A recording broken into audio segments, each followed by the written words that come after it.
ঘুমের মধ্যে যে বোবা জিন ধরে, এটা কি সত্যি কিনা এবং এ থেকে বাঁচার উপায় কি? আমরা যদি বলি মেডিকেল সায়েন্সের ফাদার অফ মেডিকেল সায়েন্স ইবনে সিনা রাহিমাহুল্লাহ, তিনি তার কানুন আত-তয়্যিব এই গ্রন্থে তিনি এ ব্যাপারে আলোচনা করেছেন। এই রোগটাকে তিনি চিহ্নিত করেছেন, এটা জাসুম অথবা কাবুস নামে, এটা এক ধরনের রোগ।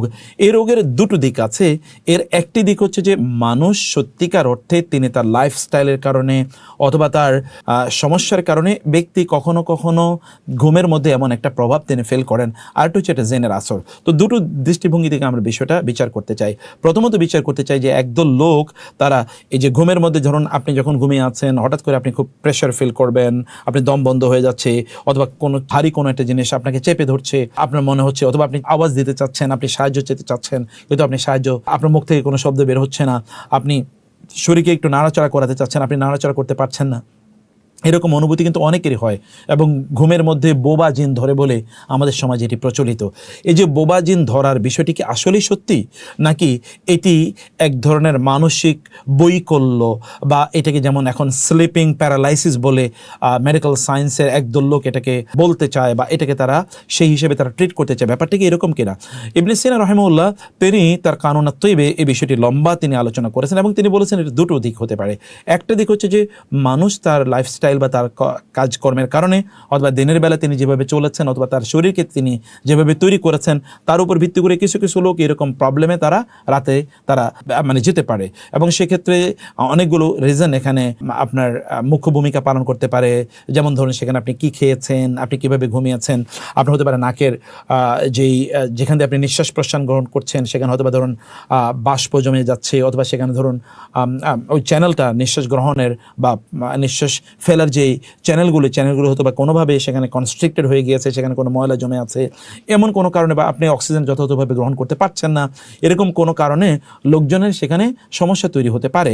এই ইস্যুতে তারা বলছেন যে এখানে কাঁপুনি, অথবা ধরুন এখানে খিঁচুনি, যেটাকে আমরা মৃগী রোগের কিছু আলামতের কথা বলি, এমন কিছু হতে পারে। অথবা এখানে লোকজনের ধরুন তাদের যে নিউরোলজিক্যাল অথবা তাদের ব্রেন জনিত কোনো সমস্যার কারণে এটাও হতে পারে। অথবা কোনো ম্যানিয়া মানে হচ্ছে ধরুন কোনো তিনি ভয় পেয়েছেন, ইত্তকারের কারণে কিছু একটা রাতে এমন অভিজ্ঞতা হতে পারে, এটা সত্য। এবং এই জাতীয় বিষয়ে ইবনে সিনা রাহিমাহুল্লাহ তিনি এটা আলোচনায় বলেছেন, যদি কারো যদি এমন মনে হয় তাহলে তিনি 3 ধরনের ট্রিটমেন্টে যেতে পারেন। তিনি ধরুন একটা হচ্ছে রাসূল সাল্লাল্লাহু আলাইহি ওয়াসাল্লাম যেটা হিজামা এখন তো আমরা জানি শিঙ্গা লাগানো, এরকম কোনো চিকিৎসা তিনি গ্রহণ করতে পারেন। এর মাধ্যমে শরীর থেকে যে খারাপ রক্ত আছে এগুলো বের হয়ে যাবে ইনশাআল্লাহ। অন্যান্য যে সকল শারীরিক যে সকল সমস্যা আছে এগুলো তার মাধ্যমে দূর হয়ে যাবে। শিঙ্গা তিনি গ্রহণ করতে পারেন, এটা একটা পদ্ধতি। তিনি বলছেন তার খাদ্যাভ্যাসকে তার পরিবর্তন করা দরকার, মানে তিনি আসলে খুব কম পরিমাণে খাবেন, অনেক বেশি পরিমাণে তিনি খাবেন না, রাতে তিনি একটু আর্লি খেয়ে ফেলবেন এবং আর্লি তিনি একটু ঘুমাতে চেষ্টা করবেন, এরকম 2 নম্বর পদ্ধতি।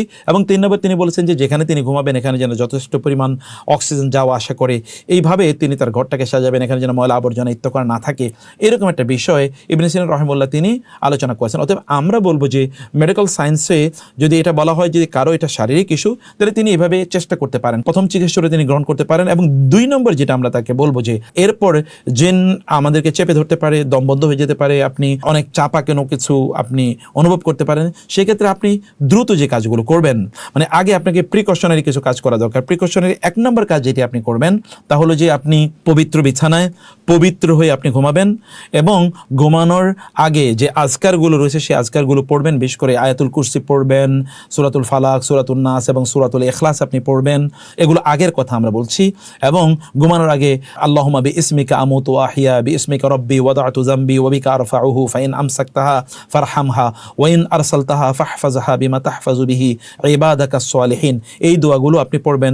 সুবহানাল্লাহ, আলহামদুলিল্লাহ, আল্লাহু আকবার, এগুলো পড়বেন। আয়াতুল কুরসি পড়বেন এবং সূরাতুল বাকারার শেষের 2 আয়াত পড়বেন। আপনি জানেন রাসূল সাল্লাল্লাহু আলাইহি ওয়াসাল্লাম বলেছেন কেউ যদি আয়াতুল কুরসি পড়ে তাহলে আল্লাহ সুবহানাহু ওয়া তাআলার পক্ষ থেকে তার জন্য একজন হাফিজুন লাম ইয়াজাল আলাইহি হাফিজুন, আল্লাহর পক্ষ থেকে একজন নিরাপত্তা প্রহরী তাকে সারা রাত জুড়ে তাকে পাহারা দিয়ে থাকে, এবং শয়তান তার নিকটবর্তী হতে পারে না। এটা হাদিসের কথা, সহিহ হাদিসের কথা।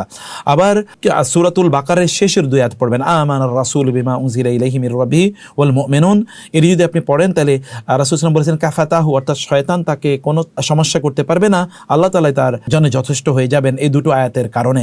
এটি কিন্তু আমরা সহিহ হাদিসে দেখতে পাই। অথবা আপনি আমলগুলো করবেন, আপনি ডান কাত হয়ে এবং আপনি পবিত্র বিছানায় পবিত্র হয়ে আপনি ঘুমাবেন, এই বিষয়গুলো আপনি করবেন ইনশাআল্লাহ।